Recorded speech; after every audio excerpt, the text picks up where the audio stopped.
तुमने जो समर्पण, विश्वास और धैर्य दिखाया है, उसका फल अब तुम्हें मिलेगा। तुम अपने जीवन में संतुलन, शांति और प्रेम से भरे रहोगे और तुम्हारी आत्मा इस दिव्यता से सदा प्रकाशित होती रहेगी। मेरे प्यारे बच्चे, और आगे बढ़ो। कभी भी यह मत भूलना कि तुम्हारा साहस तुम्हारी शक्ति से कहीं अधिक है। तुम जीवन में कोई भी बाधा पार कर सकते हो।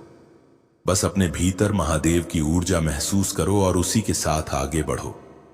तुमने जो संघर्ष झेला है वह अब समाप्त होने वाला है। घर में सुख और शांति की स्थापना होगी और तुम्हारे चेहरे पर एक नई आभा और आकर्षण दिखाई देगा।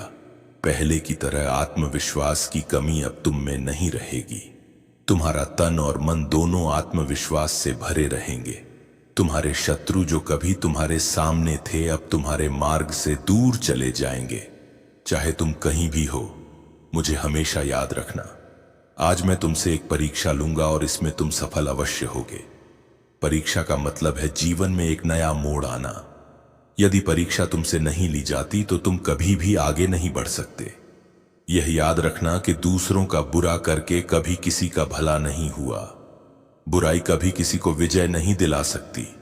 यदि तुम किसी का बुरा करके खुशी महसूस करते हो तो वह खुशी क्षणिक होगी और बाद में तुम्हें अपनी गलती का एहसास होगा। तब तुम समझोगे कि तुम्हारे पास कुछ भी नहीं रहेगा और तुम्हारी गलती का समाधान भी तुम्हारे हाथ से निकल जाएगा।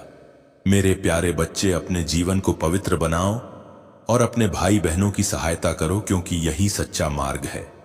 तुम्हें कभी भी हार मानने की आवश्यकता नहीं है। अपनी सभी चिंताओं, डर और बाधाओं को महादेव को सौंप दो और विश्वास के साथ आगे बढ़ो। महादेव ने तुम्हें शक्ति और शांति दी है और अब तुम उन सभी बाधाओं से बाहर निकल चुके हो। तुमने अपनी आंतरिक शक्ति को पहचाना है और यह सब महादेव के आशीर्वाद से संभव हुआ है। आने वाला सप्ताह तुम्हारे लिए यादगार होगा, क्योंकि महादेव ने तुम्हारे जीवन में दिव्य परिणाम और असाधारण सफलता का वादा किया है। तुम्हें बस अपने विश्वास को मजबूत रखना है और महादेव की भक्ति में लीन रहना है।